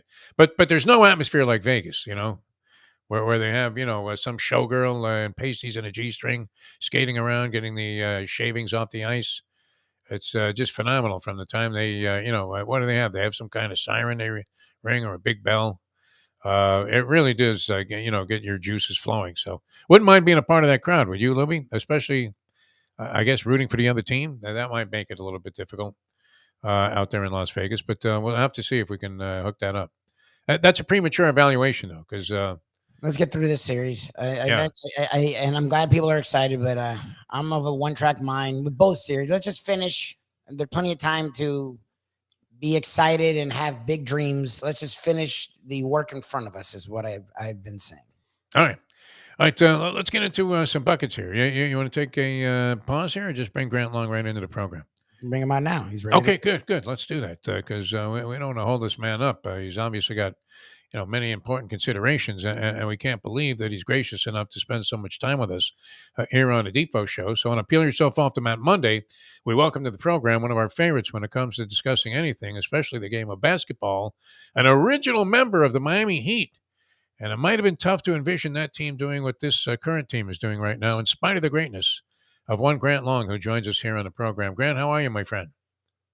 Hey, man, I'm doing great, guys. How are you? And by the way, our team could go this far. The team that we had, maybe I'm thinking. I'm sorry, maybe. Not the original team there. I mean, holy moly, that was a rough go there that first season. But we loved it. I mean, as fans, we were so happy to have basketball here, Grant. I remember, I was big into basketball. We went to as many games as we could, and it was fantastic. I think that you might have had a win at some point against Utah. And I remember seeing like a totally dejected Jerry Sloan after the game, talking about, that loss. And that was a game I went in the locker room, the Utah locker room. And I actually, I tried to interview Manute Bol, see if I could get a couple of, quotes from Manute Bol for some reason. And so I asked him a question. I'll never forget this. And he said he'd be happy to answer as soon as I got off of his foot. which I was standing on, even though I was 3 feet away from this guy, Grant. His foot was the size like I had flippers on this guy. It was unbelievable.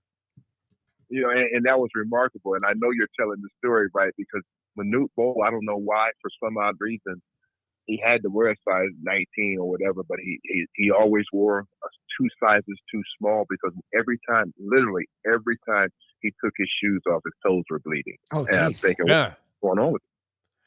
Yeah, I mean, his deal with Nike obviously wasn't as lucrative as some other players in the league where they couldn't even get him the right size. All right, what do you make of this? Come on, Grant. You've been around this game forever. All of a sudden, we're looking at 3 guys in last night's game for the Miami Heat. Vincent Robinson and Caleb Martin. Combined from the 3-point stripe, beyond the stripe, 25 of 36. And then you're looking at the 2 stars. I mean, this is an autopsy in a box score here for Boston. Tatum and Brown combined 1 for 14 on 3-point shots. I mean, what could possibly explain this flat effort by the Boston Celtics and remarkable run by the Miami Heat right now? Well, here's the explanation. When you rely that much on your superstars, it's inevitable that they're going to have games where they don't perform well. And if you don't have a supporting cast who are capable of putting up big numbers, then this is what can happen. Timing couldn't be worse for the Boston Celtics and their stars not to come up big, but they've done it. It's inevitable. Like I said, with so many games, you can't there's no timing to this. Everybody wants to play well. Those superstars want to play well during this time, but you can't control that. And this is one of those spells where they're not playing well. They didn't shoot the ball well. Not to say that they won't come out the next game and burn it up, but last night they did not do it very well, and that just happens that way. Now, the better explanation on the Miami Heat side is, and this is what I said early on, the way that the Miami Heat can beat the Boston Celtics is that they have to spread the wealth. It can't be Jimmy Butler gets 40 and everybody else gets 2, 10, or 9. Everybody, because the Heat has players who are capable of what we saw yesterday. The Boston Celtics don't have ancillary players who can put up big numbers. They are a great supporting cast to support those other guys, to support Tatum and Brown, but they can't go on their own and go rogue in the offense and get big numbers. That's the experience or the greatness of Jimmy Butler, and I always said this, that he empowers his other teammates. And what I mean by that is, it's like, you guys go play. You don't have to give me the ball every time down the floor. You do not have to do that. Go play your game. I'll find my shots. I'll impact the game. You don't have to help me. And that gives the other guys an opportunity to go explore their offense and get their shots and take their shots without having to look over their shoulder and say, hey, are we pissing Jimmy Butler off by taking too many shots? No, you're not. He wants you to do that. And that's what we're saying. His supporting cast, they're playing just as well as he could play. Well, and it's funny you say that, and I was going to say something else, but Defo used to laugh at me because I would complain about Butler because they would have these games, the last 4 years, they would have these games in the playoffs where Butler would dominate, and the next game he would barely do anything, and it would be like, what are you doing, dude? Like, they need you to do more. But he believed in this team so much, and he said it all. He and Spo said that all year, like when they were playing some horrendous basketball. They both were like, I don't care. I believe. And people were like, well, Butler wants out, and Spo and Butler have a thing. And they laughed because they both were on the same page. They're like, look, you guys don't have to believe in this team. We do. I'm telling you, I believe in this team. Watch. And you see it like in these moments where Gabe Vincent is the 2 games ago in game 2 when it's a 2-point lead and the Celtics have charged back and the refs had done some questionable stuff.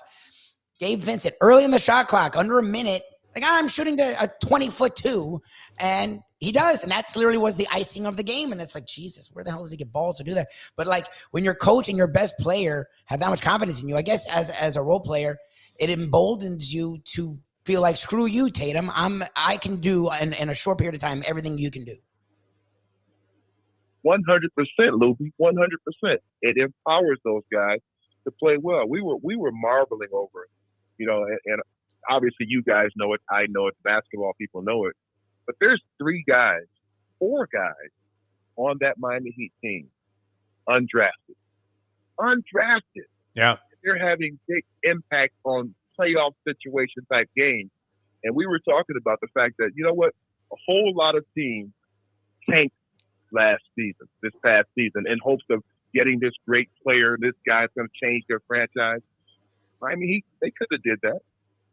But in that culture that they've created, they said, no, we're not tanking. We're going to play. We're going to play our best guys, and we're going to go out and try to win basketball games. We don't care who's at stake, who's the number one pick, who gets it. They didn't care. And that's what we have. Everybody is impressed and feeling really good about the Miami Heat because that's the approach that they took. They said, let's go win basketball games, and we'll just see what happens. We're not in this sweepstakes to see who gets the number one pick. It could have went either way. They could have been out of the playoffs, didn't make the play, and all of those things could have happened. But they didn't. That's the culture that they've created. And I tell you what, it's so refreshing to see a team like that. Just go play. Just go compete, man, with the guys that you have, and let's see what happens. Like I said, it's no guarantee that your number one pick, number two pick, number three pick is going to happen because you look at the Miami Heat, they got 4 undrafted guys, and they're impacting the game. So who cares about your draft pick? Who cares about the number one pick? Guys that you have. I haven't been a guy on any team that I played on at any reasonable level of competition in basketball. I was deep on the bench. I am naturally a huge fan, Grant Long, of garbage time. There was always a possibility I might be able to make a box score in a newspaper by hoisting one.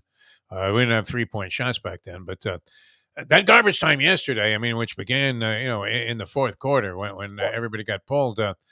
Was that the ugliest collection of pasty white scrubs you've ever seen on the Boston Celtics? I thought they were going to throw like Mel Counts and Bailey Howell out there. For a couple of minutes. That was an ugly group that they sent out there on the floor. And Lubie was worried that the Celtics might make a little comeback and you'd have to throw your starters back in the game. It was. Those guys had never seen the floor in a playoff situation ever. Yeah. Ever. And that's a clear indication that the Celtics had obviously given up because they got guys who probably said, oh, my God, I got to go in. I don't even have my shorts. I don't have a jersey on. Somebody probably had to go in the back and get one of those guys a jersey because they were not prepared to go in the game. Nobody foresaw it going like that. No, one guy was wearing a Danny Ainge jersey. I guess, he didn't realize that he had picked up the wrong thing because he had never anticipated taking the warm-up jacket off. What did you think about the UD chant? Would you have thrown Udonis Haslem out there on the floor? Well, I think it's one of those you go and you ask him, and I'm sure that's what Spo did. He went and asked him, hey, do you want some of this? You want to go in? And that was his choice. He's earned the right to say, I'll sit this one out or I'm going in. Yeah. And that's when you're that long in the tooth, if you will, you have those opportunities. When you've done as much for UD, done as much for the organization as UD has, you have that opportunity to say yes or no. Yeah, it didn't seem like it'd be worth it. You'd have to take a shower then, and just run up and down the court for a half a minute, maybe get a dunk against some scrub that looked like Henry Finkel they threw out there for the Celtics. All right, the Heat obviously, it looked to actually be a better team. Lubie was the subject of massive ridicule from several of the experts we've had on the show here, guys whose opinion we respect, and he suggested that the Heat roster wasn't so vastly inferior to the Celtics roster, which I guess is a lot easier to say now. But he was saying this before the series. And people, you can't believe the derisive comments that he received in return from people threatening never to do the show again, that somebody would express like a Stephen A. Smith-like ridiculous opinion and try to back it up. But it doesn't seem, look, the Heat bench is smoking the Boston Celtics reserves in this series so far. And you're right. And here's the thing. That was one of the question marks coming in. Where are the rest of the guys? Where are these guys that are going to step up? And it's been the perfect opportunity. And although they have been missing in action, so to speak, a lot of games, but so far in the postseason, they've been there when called upon. And I think that's what's great about what we're seeing from the Miami Heat. It's not just been Jimmy Butler and his heroics. Now, he's had some. And that's what you're supposed to do with your superstars. Put them in those moments to show the rest of the world why these guys are special. They don't have to be special for 48 minutes. They just have to be special to close the game. They have to be special in those moments where you increase the lead or you win the basketball game. But no superstar is special for 48 minutes. That's why they're superstars, because they can go to another level that everybody else can't get to. And the Miami Heat provides those opportunities for Jimmy Butler late in games, or when they need a 7-game stretch. Remember when the incident where, I forgot which player it was for the Celtics, who got in Jimmy Butler's face. Grant and all of a sudden, Williams. okay. Yeah. Yeah, Grant Williams was my like, favorite what, you moment poked of the that bear? Really? You poked that bear? It looked like a Don King weigh-in. I mean, what was that? What are you doing? Yeah. Your brother maybe could have gotten into a stare down like that. Oh my God. Yeah, and we know what would have happened there. Yeah, right? he probably would have fainted. And not with the jab. Lubie's got something for you, Grant. Well, I was just gonna say, like, and you brought it up, that the Celtics themselves put in, and Defo make fun of their deep bench, but beginning of the fourth, I get it was 30 points, and at that point, Brown and Tatum not only were not able to score, they were starting to turn the ball over. Their defense was a little suspect, and I know sometimes coaches will like try and wake players up by putting them on the bench, but the way that he literally put the deep bench in to start the fourth was what we most times coaches will, I don't know if they admit to it, but we know it to be them waving the white flag. Was that too early? And I get it, 30 points is a lot. Mathematically, that's almost impossible to come back in the fourth quarter. But you have another game, and they were the favorite in every game. Like, to me, it was weird that Missoula took out all the starters and put in like the deep bench to begin an entire quarter. Yeah, and I don't think that's the time to teach your starters a lesson. I don't know what lesson they learned in that one, because you want to leave your guys on the floor to maybe, because obviously that wasn't who those guys were. They play better than that. So if I'm a player, I want to play. I want to continue to play and try to work myself out of this funk that I'm apparently in during this game. So that's to me, I believe, is the inexperience of that coach coming through. Because if you're a player, you want to work through that. Maybe you don't win the game, but you want to see your shots go through the basket. You want to leave on the court, even though you lose the game. You want to leave knowing that, you know what, I got out of that funk. I made a few shots in the fourth quarter. I got my rhythm back. Now going into the next game, I feel pretty good about my offense. Because as it stands, you took those guys out of the ball game and didn't start them in the fourth quarter. Now they're thinking, wow, I got to find somewhere to get my shot back. The best time to get your shot back is actually during the game, in-game competition, not necessarily in practice. 149-0 under these circumstances. Both teams or both series actually have 3-0 leaders with the Denver Nuggets, and we'll get into that a little bit with the Lakers and the Nuggets and what's transpired there. And the Miami Heat now up 3-0. Short of digging up the body of Red Auerbach and puffing him up as if he was like Weekend at Bernie's, can you envision Boston getting back into this series, Grant Long, in any way? No, it's not. It's going to be very difficult, and it's not so much the Celtics; it's more the Miami Heat.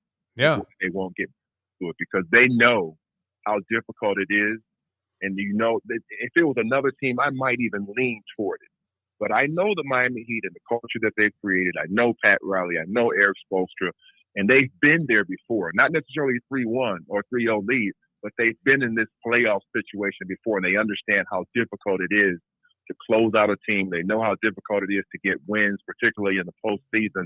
So they're not going to just look at this and say, hey, we've got 4 chances to get one game. No, they're trying to get this thing over with as quickly as possible. So I know that they're going to take the game and enter the game with the right disposition. I have no qualms about whether or not they'll be prepared to try to close out the series. Of course, it's going to be very difficult, but they'll really be prepared to close out this series.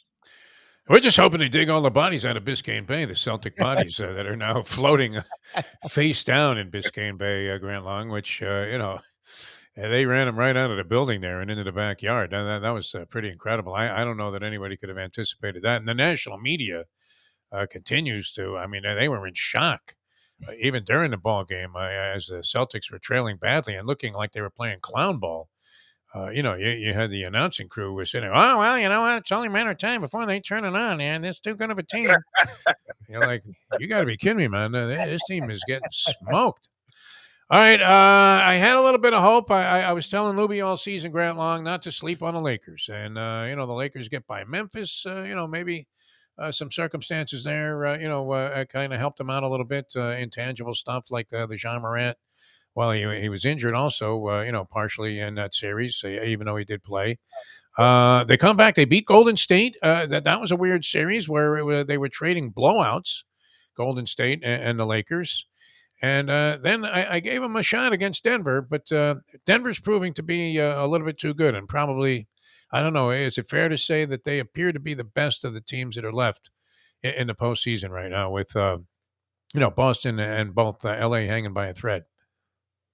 And they are playing an outstanding brand of basketball. Yeah, And, it's fun to watch. There was a whole lot of talk about maybe the Joker not receiving his third MVP, and he is certainly playing like he deserved it. That's for sure. His team is there in the thick of the 3-0 lead against the Lakers. But let me say this too, and all the experts are always, it's easy to say it now, and a lot of them are saying, well, LeBron James is finally, Father Time has caught up to him. He's getting a little long in the tooth. That's the easy cop out to say LeBron James is getting older. Father Time has caught up to him. He's playing some very, very good basketball. Sure. His numbers indicate he is in every basketball game.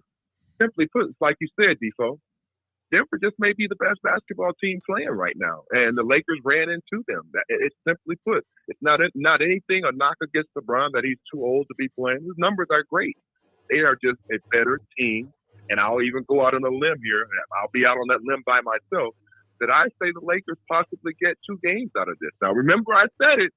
I think the Lakers somehow get 2 games out of this. I really do. I think they somehow get 2 games out of it. I wasn't seeing that, Grant Long. I have to say, I mean, Jamal Murray's looked terrific. And, Jokic didn't do much in the first 3 quarters of the game, but he has 15 in the fourth quarter. His interior passing, I mean, who was the best of the guys that you've seen over the years? People might say Bill Walton. Shaq actually was a very good interior passer out of the post. But have you seen? I mean, this guy is as good as any of them, is he not? Or is it just that he's the guy that's in the here and now? Who are some of the guys that you admired in that capacity with the interior passing out of the post? Well, Chris Webber was a really good passer. Chris Webber too. Yeah. Sacramento offense, they utilized a lot of their post players to make passes, so we got a chance to see just what those guys had to offer. We saw Vlade Divac, even with the Lakers. Vlade. Yes, very good. And then when he went to the Sacramento Kings, he got into that. But I think what we're marveling at is that, remember, Denver Nuggets, they run their offense through Jokic.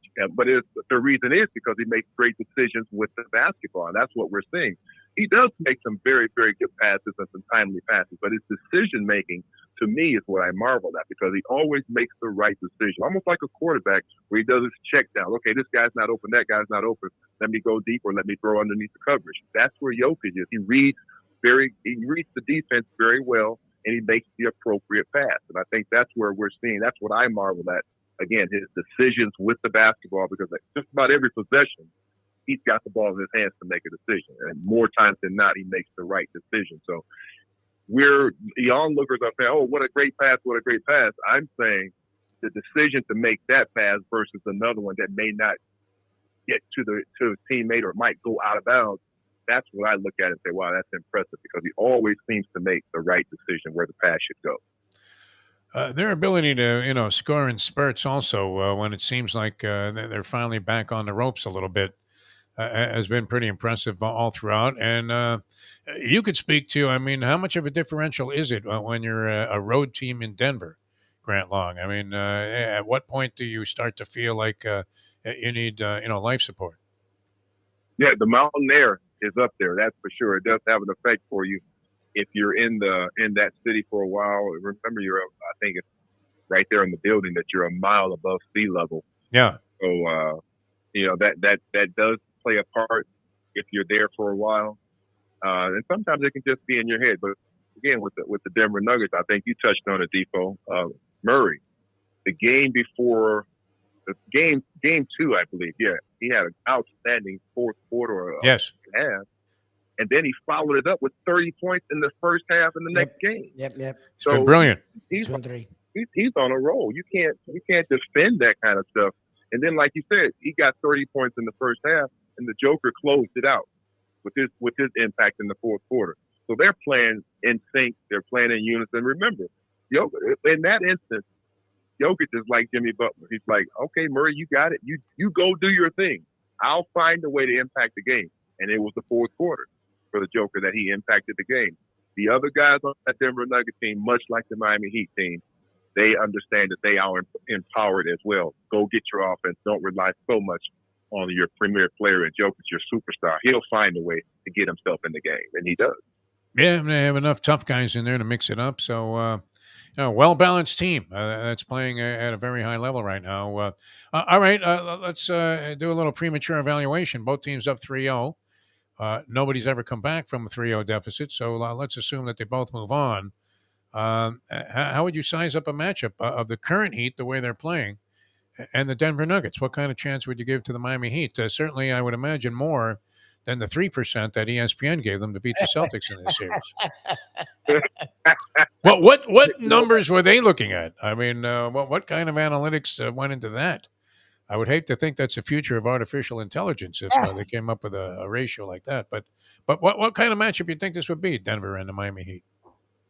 Yeah, I think it's going to be a good one. I think a lot will be resting on the shoulders of Bam Adebayo because he is going to catch with not stopping the Joker because nobody's going to stop him. Yeah. You got to at least slow him down. And we just talked about how well he passes the ball. Well, you got to put pressure on him. You can't let him survey the floor. It's like Tom Brady in the pocket. If you don't put any pressure on him, he'll pick you apart. And that's the same thing with Jokic. If you don't put any pressure on him, he's able to survey the floor and make all the right passes. So you've got to apply some pressure there where he can't just look and see who's open and then make those passes. It has to be some type of disruption of the offensive rhythm that goes through Jokic. And I know for a fact that Spoelstra will be up on that. He'll aware or make his team aware of those types of things. And like I said, you're not going to stop him, but you're going to continue to put pressure on him to make the plays and make the right plays. The last thing I'll say is that Jokic is one of those guys who can take the ball off the glass. But remember, the guy's over 7 feet tall. Yeah. And I've seen him lumber up the floor.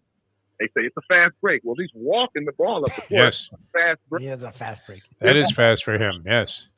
He doesn't there's no pressure on the guy. How do you let a 7-footer bring the ball up the floor and not apply any pressure to him and force him to make a pass? But he does that. They do it. They just let him bring the ball up the floor. But I don't think Eric Spoelstra and his team will allow him to make it that easy for him to just bring the ball over the front or over the timeline without any pressure. I mean, he dribbles the ball. I don't know if you remember the movie One Flew Over the Cuckoo's Nest, but the basketball scene where the Chief, has the ball in his hands. It looks like Jokic when he's crossing mid-court. It just doesn't appear, that he's athletic enough to, make the game look so easy. But he seems to do everything well. How delicious is this, you think, for Pat Riley if he knocks off the Boston Celtics? I mean, with the history that he has with that franchise as an opponent, whether it was with the Showtime Lakers, the Knicks, or then later on with whatever rivalry the Celtics and Heat had, which, as you said, when Larry Bird was grabbing your shorts and getting away with it, it probably, was a little bit tense. But can you characterize or give us any idea what do you think Pat Riley's feeling about this? We know how competitive he is. Hey, listen, if I'm Pat Riley, I've got my chest out. Now, I'm not doing it publicly, but believe me, if in my talks and in my conferences with Eric Spoelstra, I'm giving him a little bit extra. Say, hey, you've got to close this thing out. Yeah. You know it. I'm Pat Riley. I've got my chest out a little bit because here's the thing, and here's the reason why. Because they put together a team that has been very competitive, and I think, a couple of years ago, everybody was talking about this is Coach Spoelstra's best year of coaching. This is his best job of coaching that he's done. But at the same time, and he was doing a very good job of coaching. And remember, he's the second longest tenured coach right now with the one team behind Popovich. So that continuity says a lot as well, that he's been there. They understand the culture. They've created it. You can't say enough about that, keeping your coach in place. Now, certainly it has something to do with him winning, that he's been in place this long. But the fact is that they've had that continuity with this team. And for Pat Riley to say, we talk about Spoelstra doing a great job coaching. This is probably Pat Riley's best job of assembling this kind of team and to get that much out of the team that he's assembled. Like we talked about earlier, 4 undrafted players. This may be the first time that Pat Riley has ever assembled a team like this, but has had this amount of success with those players as well. So surely he's got his chest out, and it's a feather in his cap. We're not big believers in the chip on the shoulder, having never experienced that sort of thing at the pro level. But, we didn't realize that Max Strus had possibly a chip on his shoulder against the Boston Celtics because they kept Taco Fall while cutting him. And, so they were part of sort of a circus element, and they let him go adrift. And maybe that's part of the reason that he's been so motivated in the series against the Boston Celtics. Grant Long, always a pleasure, my friend. And always great having you on the program. It should be a lot of fun the rest of the way. Totally unanticipated to see an 8th seed like this gel at this time, and you would think talent would eventually, prevail. But a weird odyssey by the Miami Heat through the Eastern Conference, and with a chance to maybe sweep the Boston Celtics, which would really be something. Is there anything Missoula can do? I mean, except throw his hands in the air at the grease board there and say, guys, this is it. I mean, do you see any motivational tool that he can use, and to what extent, is a coach responsible for a game like game 3 was? Well, like I said, you didn't expect the Boston Celtics superstars to not be equipped to shoot from the 3-point line. But I'll say this, that's a lot of shots from the 3-point line that didn't go in. At some point, you've got to say, maybe it's not working from distance tonight. I've got to maybe change the game. Yeah. In-game adjustment is huge in the playoffs. You can't continue to go the same route when you're not having success. And it sounds like that's what the Boston Celtics did. They just continued to shoot, or the superstars continued to shoot from distance, and it wasn't happening. You got to do something else. Like I said, in-game adjustments are huge during the playoffs because you don't have a second chance. You got to make it happen during that game. If it's not working, take another course of action, and maybe that's what we'll see from the Boston Celtics in the next game. If it's not going right well, you can't wait and say, I got to give my superstars a chance to turn it around and do this and do that. As a coach, you have to make the necessary adjustments because you can't get too far behind in the playoff game because, once you fall down 10 or 12 points and you're playing a good playoff team, they're not going to let you back in the basketball game. I don't want to bring this up. You did call it. You said San Antonio would win the Wemby sweepstakes. Did you guys have Elgin Baylor sitting in the chair there at the draft lottery, the Detroit Pistons? 1-5. What was that? Oh, well, what kind of dismal fall was that? How deflating was that for the organization? I guess, there'll still be a very good player there, according to most. There's some good players in the draft. Yeah, I don't see any good players at F5. I'm sorry. Oh, no? Not exactly the Wemby sweepstakes. Yeah. Wemby was right there. Yeah, Maybe Neil Walker. Oh, no, he's dead, unfortunately. But I don't know how you go from having the best chance at the number 1 pick to falling all the way to 5. What was that? Yeah. How does that happen? That had to be deflating for the Pistons organization. It had to be because everybody around here was ready. I mean, there were jerseys almost ready to be printed. Oh, God. Imagine. And now it's like, hold the presses, stop the presses, stop the jersey. Life-size Wemby posters were being given away. I mean, that had to be really, really depressing. Who was in the chair? Do we know representing the Pistons? I believe it was Ben Wallace who Yes, got the. Oh, no, not Ben Wallace. Are you kidding me? Yeah, he got the number 1. He was there last time when they got Cade Cunningham, so he was there for that one. Oh, God. Well, I mean, maybe they should reconsider who their lucky charm should be after this. That was disastrous. Grant, we love you, man. Great stuff as always, and we thank you so much. We'll talk to you again, and could be looking at a little Denver Heat, which would be phenomenal. So if all goes according to statistical data, that'll be the matchup, and who knows? I mean, the Heat might write a phenomenal story this year. It'd be great. Thanks so much for being with us. All right, guys. Enjoy your day. Thanks, man. Okay, thanks a lot. So it was Ben Wallace, huh? Was it just a death? That was the thing, though. How do you go? You wanted Wemby, but what's cool about this draft, I don't know what Brandon. Still got that Brandon Miller. I think he'll be a good pro player. No. Talent-wise, he's legit, and the size is great. I don't know the off-the-court stuff. I don't know if that continues, if he rights the ship. I don't know. Let's hope he doesn't go Jean Morant, that he just realizes, hey, he's already showing something really stupid here. I mean, I don't know what, what level of complicity did he have in this thing? You're wondering why a guy is handling a gun at all. He's an Alabama freshman basketball player. What's he doing driving around with weapons in the car? But, you would think that, Ron DeSantis was the governor of this state there, the way everybody was packing heat. Yeah, I mean, let's hope he cleans it up. But a talented player. He looks like he could fit the NBA game. No, Yes, he's legit. And then also the Scoot Henderson kid, which Scoot. Yeah, if it wasn't for Wemby, a lot of people thought in most drafts he'd be number one pick. So Yeah. if you don't get the number one, you were in an okay spot because there's 3 dudes this time around that everyone likes a lot. One that's generational, but the other 2 people like a lot. To go from 1 to 5, I get no one's a fan of the tanking. I get it. And this sort of ensures that in the sense that the Spurs were bad, but no one knows if they're really tanking or not. You figured the Pistons were 22-60 the Spurs during the so season. bad. They went in, but the Pistons really felt like they had gone all in like the last 2-3 weeks. They were just I believe there were 3 teams had a 14% chance at it was Rockets. getting the number one. The Rockets were in there too, and they also dropped 3.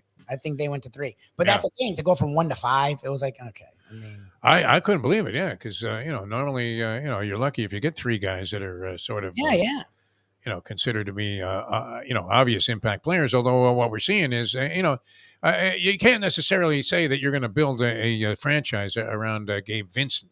No. This whole business about undrafted players that does have some merit because these are not franchise type players. They're good guys to have on your team, and they're doing a great job. As Andy pointed out, Gabe Vincent's last big shot before the postseason was against Poland when he was playing for Nigeria in the Olympic Games. Right? You thought it was like the World Baseball Classic. The basketball, the FIBA Classic. Yeah. Oh, the FIBA Classic. Yeah, it was something like that. It probably wasn't even the Olympics, right? I think it was. I don't think it was the Olympics, but it may have. Oh, the World Basketball Championships. Yes. It may have been. I don't know. Something nobody but Jim Sarney pays any attention to. Nobody. We love you, Jim, by the way. We do. I remember Nigeria made a run in something, but I don't think Nigeria did anything in the Olympics. By the way, I have a bet on a women's lacrosse game.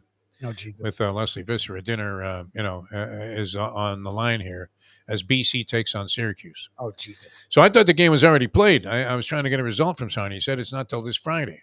Ah, okay. Why would you be so, far apart in terms of timing of women's lacrosse games on a college level?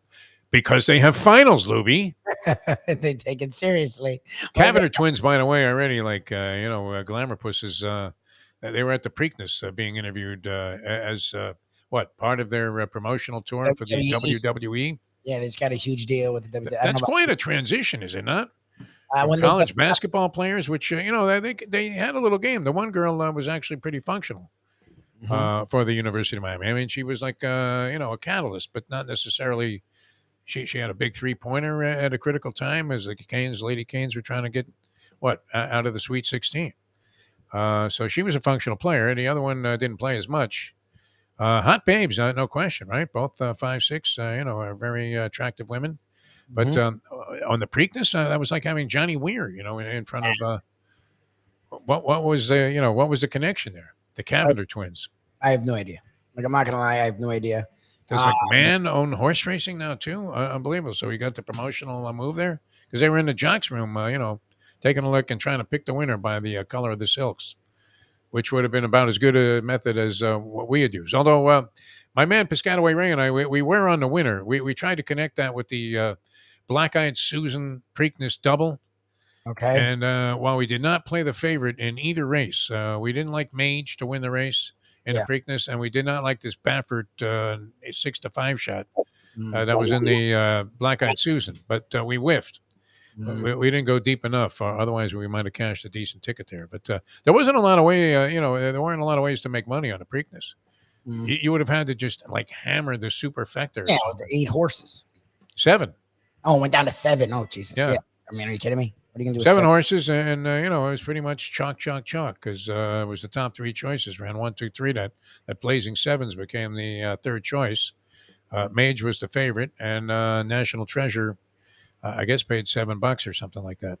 So, I mean, you could have made money on the exacta if you had Mage out of the picture of the first 2. But other than that, it was not really an inspiring race. Didn't seem to be. Well covered. NBC, I mean, they do a lot of glossy work on the horse racing. And it was marred that day.